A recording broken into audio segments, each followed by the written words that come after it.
Magandang araw mga boss, dito na tayo sa part 2 na ang problema nga ni customer mula nung pinalitan ito ng brake pad at ginagamit niya nga itong sasakyan, naninikit at nangangamoy na itong preno niya. Binalik naman daw niya agad sa gumawa.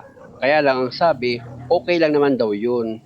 Kaya lang pati yung misis ni customer dahil nga sakay niya ito, naramdaman niya na rin at naaamoy niya yung preno nangangamoy.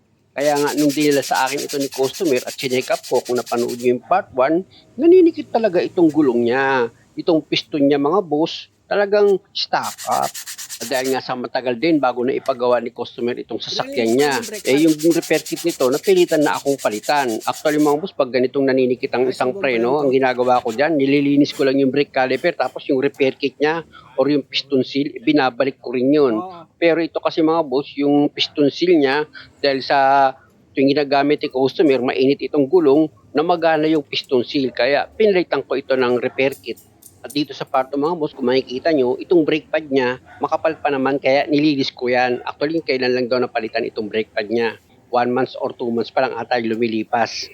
Dahil nga sana ilagay ko na itong dalawang brake pad, pwede ko na ngayon ilagay itong brake caliper ni customer. Sa paglagay naman itong brake caliper mga boss, ilapat nyo lang ng maayos dito yan sa brake caliper.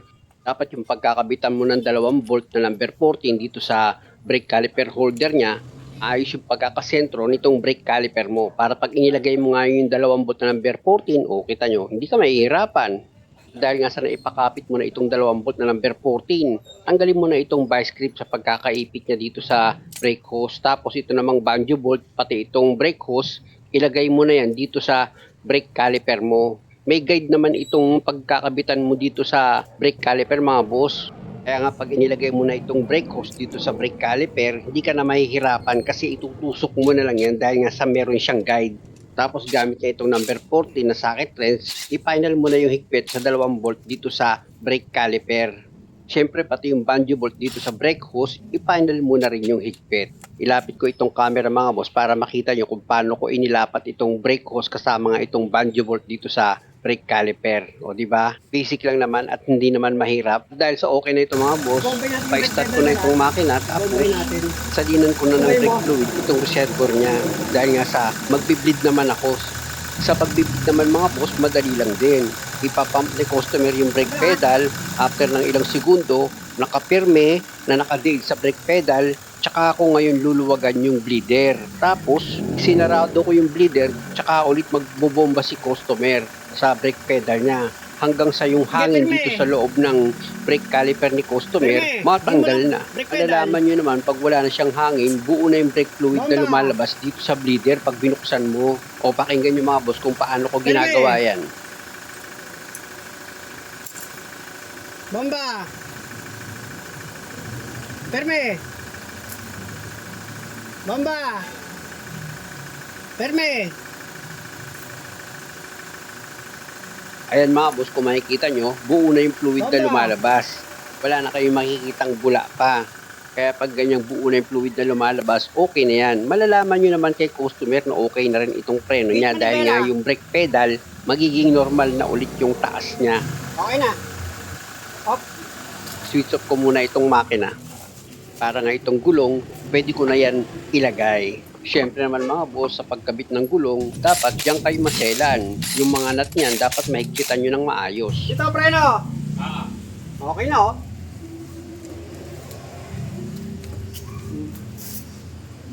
Malambot na. Kanina, pigil. At gaya nga ng sinabi ko, kung napanood nyo yung part 1, both side dito sa harapan, pinalitan ko yan ng repair kit dito sa brake caliper niya. Dahil okay na ako dyan mga boss, dito naman ako sa pag-check up ng fuel filter ni customer. Actually mga boss, napalitan na daw itong fuel filter niya. Kaya lang, isa sa napansin niya, parang madalian na lang daw yung pagtatrabaho. Hindi daw gaya nung unang pagpapagawa niya, talagang na-entertain siya ng maayos. Gaya nga ng sinabi ko, nang ibinalik niya itong preno na sila naman din ang gumawa, kumbaga ibinakjab niya lang, tinignan lang daw, tapos sinabi, okay naman, wala naman daw problema. Nung chinek up ko, naninikit nga yung preno, halos di na nga makaikot yung gulong eh. Yung ba naman tinatawag na okay?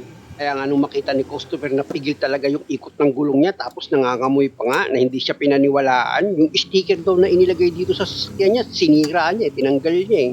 Sa bagay, naintindihan ko naman si customer. Biro mo paandarin mo yung sasakyan mo. Tapos yung gulong, pigil ang ikot. Siyempre, apektado naman dyan yung makina. Para sa akin kasi pag back job, dapat priority. Hindi porket pinagkakitaan mo na yung tao, hindi mo na siya papansinin pag back job lang yung trabaho. Dapat mas pansinin mo siya. Balik na nga ako sa trabaho mga boss, na ikwento ko lang naman sa inyo yung karanasan ni customer. Maganda na kasi yung maging aware kayo lagi sa mga pinagpapagawaan nyo ng inyong mga sasakyan. Hindi naman siguro matatawag na paninira yung mga sinasabi ko dahil sa yung customer man ang nagkikwento sa akin, kinikwento ko lang sa inyo. Punta na nga ako dito sa ginagawa ko. After ko nga matanggal yung 4 na fuel hose dito sa ibabaw ng upper pump ni customer, iangat ko na itong fuel filter assembly para mapalitan ko yan ng fuel filter. Ayon nga kay customer, pinalitan din daw ito ng fuel filter. Kaya lang dahil nga sa pangyayari na na-experience niya dun nga sa paggawaan, nawalan siya ng tiwala. Siya nga pala mga boss, bago nyo i-disassemble itong fuel filter assembly, yung tinuturo ng daliri ko, meron niyang 3 araw mula sa upper pump hanggang sa fuel filter housing niya na magkakatapat dapat sila. Na yan nga yung palatandaan mo na kapag binuo mo na itong fuel filter assembly, tama nga yung pagkakabalik mo. Kung makikita nyo, itong iniikot ko, ayan yung lock ring niya para maghiwalay itong upper pump at housing. Pati itong wire ng sensor niya mga boss, kung makikita nyo, dahil nga sa nakaharang yan, dapat i-disconnect nyo yan. Huhugutin nyo lang naman itong socket wire niya. Ayan o, kung makikita nyo, hinugot ko. Tapos pwede mo na ngayon iangat na itong upper pump dito sa housing niya. Ganyan lang naman mga boss, nakita nyo, di ba? O, dahan-dahan yung iangat. Medyo lagyan nyo lang ng kaunting pwersa para hindi kayo mahirapan. O, di ba? Ganun lang siya. Kung makikita nyo itong fuel filter ni customer, okay naman, bago pa kung tutuusin eh. Kaya lang nga, nangyari yan dahil nga sa wala na yung tiwala niya dun sa pagawaan na pinupuntahan niya. I-shortcut ko na yung trabaho mga boss. Nakita naman ni customer, nanilinis ko itong loob ng fuel filter housing niya, pati itong upper pump. At nang malinis na yan mga boss, pwede ko na ngayon ilagay itong bagong fuel filter. At syempre naman, bago natin ilagay yung bagong fuel filter, dito sa housing ng fuel filter mga boss, meron ako tinanggal na o-ring. Tapos ilagay ko na ngayon itong bagong fuel filter. At bago yon, ituro ko muna ng daliri ko itong arrow yan sa housing niya. At dito naman sa upper pump, meron din niyang arrow mga boss. Ayan mga boss, yung tinuturo ng hinlalaki ko, may arrow dyan. Ayan Tapos ilalagay mo na ngayon itong upper pump dito sa fuel filter housing niya. Siyempre, gaya nga ng sinabi ko, dapat yung upper pump nakatapat dito sa arrow ng fuel filter housing. Ayan yung tinuro ulit ng daliri ko. Tanggalin ko muna itong upper pump mga boss dahil nga sa ilalagay ko naman dyan ngayon yung bagong o-ring. Ayun yung wag yung kalilimutang ilagay mga boss dahil nga sa pagwala yan, tatagas itong fuel filter nyo pag pinump nyo siya. Kasi nga ayan yung nagsisild para wag magkaroon ng leak dito sa pagitan ng upper pump at ng fuel filter housing. Dahil nga sa naipatong ko na itong upper pump niya dito sa fuel filter housing, ang gagawin nyo lang naman dyan mga boss, ididiin nyo lang itong upper pump dito sa fuel filter housing niya hanggang sa lumapat na itong upper pump nyo dito sa housing niya. At pag okay na, pwede nyo na ngayon pihitin itong lock ring niya pa kanan para mahigpitan nyo na yan ng tuluyan. Pero dito sa ipapakita ko mga boss na pwedeng mangyari na kung sakaling hinigpitan nyo na itong lock ring niya pero hindi pa rin siya sumasagad, hindi pa rin siya tumutunog, pwedeng idiin nyo pa itong upper pump. Kasi may nakita ko nag-DIY porque hindi niya na mahigpitan itong lock ring, tinigil niya na. Pinapansin ko yung pagkakagawa niya, may basa ng diesel dito sa lock ring. Ibig sabihin may singaw.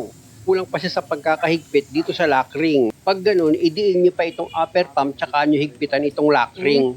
Gaya nga nitong ginagawa ko. Tutunog naman yan mga boss pag sumagad na itong lock ring niya. Maririnig nyo, maglalak na siya, tak, gaganon yun. Tapos yung arrow niya, kung makikita nyo, mapapansin nyo yung arrow dito sa lock ring, magtatapat na silang tatlo. Tapat-tapat na, ibig kong sabihin yung arrow dito sa upper pump, dito sa lock ring, at sa housing niya. Pakinggan nyo mga boss, pag naglock yan, tutunog na.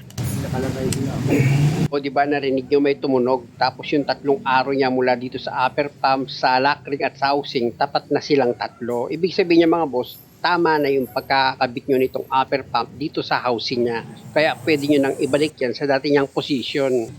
Sa paglagay naman nitong fuel filter assembly, yan tinuturo ng daliri ko mga boss, ipapa-slide nyo siya dito at sa itinuro naman ng isa ko pang kamay.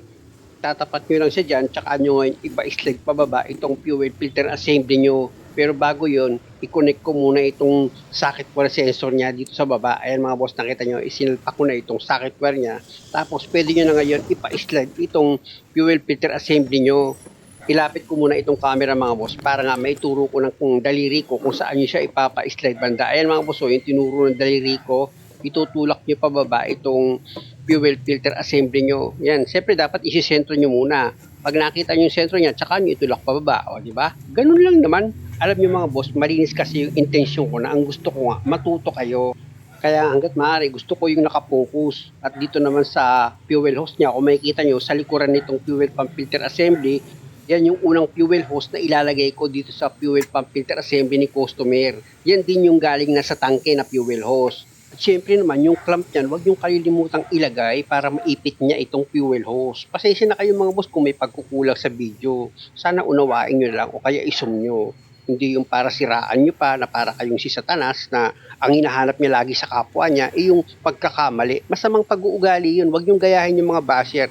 Hindi siya nakapokus sa video para sa kaunting kaalaman, kundi nakapokus siya para maghanap ng ipaninira niya sa akin. Para nga masabi niya sa sarili niya, uy, magaling ako dyan. Hindi naman ako nakikipagtagisan ng talino sa'yo. Hindi, nagsishare lang ako ng kaunting nalalaman ko. Balik na nga ako dito sa ginagawa ko. Talaga naman to si Dirt Mechanic kung ano-anong extra sinasabi. Nakita niyo naman, di ba, na ilagay ko na itong dalawang fuel hose dito sa upper pump. Tapos yung tig-isang clamp nila na ilagay ko na rin. At yung huling ilagay ko, yun yung stopper niya para wag umangat itong fuel filter assembly. Tapos yung bolt na number 10, hinigpitan ko na rin. At dahil sa okay na ako dyan mga boss, check ko muna itong clamp dito sa mga fuel hose niya. At dahil nga sa okay naman siya, nakita nyo itinuro ng daliri ko, bobombahin ko na yan mga boss para yung hangin dito sa loob ng fuel filter housing ni customer, lumabas siya. Importante kasi mga boss na bago nyo pa start itong makina nyo, dapat wala nang hangin dito sa loob ng fuel filter housing nyo. Paano nyo naman malalaman kung wala nang hangin dito sa fuel filter housing nyo? Yung lalabas na diesel dyan mga boss, kung makikita nyo, buo na. Pero minsan mga boss, nagkakataon talaga na minsan kinukulang ka rin sa pagbomba dito sa fuel pump mo. Akala mo minsan wala na talaga siyang hangin dahil sa okay na, ibinalik mo na yung hose niya. Gaya nga na nangyari sa akin na nagkaroon din ako ng lapses dito sa paggawa ko sa sasakyan ni customer. Kaya abangan nyo mga boss kung paano nangyari yon. Humihingi ulit ako ng pasensya sa inyo na sana pakiabangan ito sa part 3. At muli maraming salamat sa panonood. Sana kung maaari lang, pasubscribe naman itong channel ko. Maraming salamat!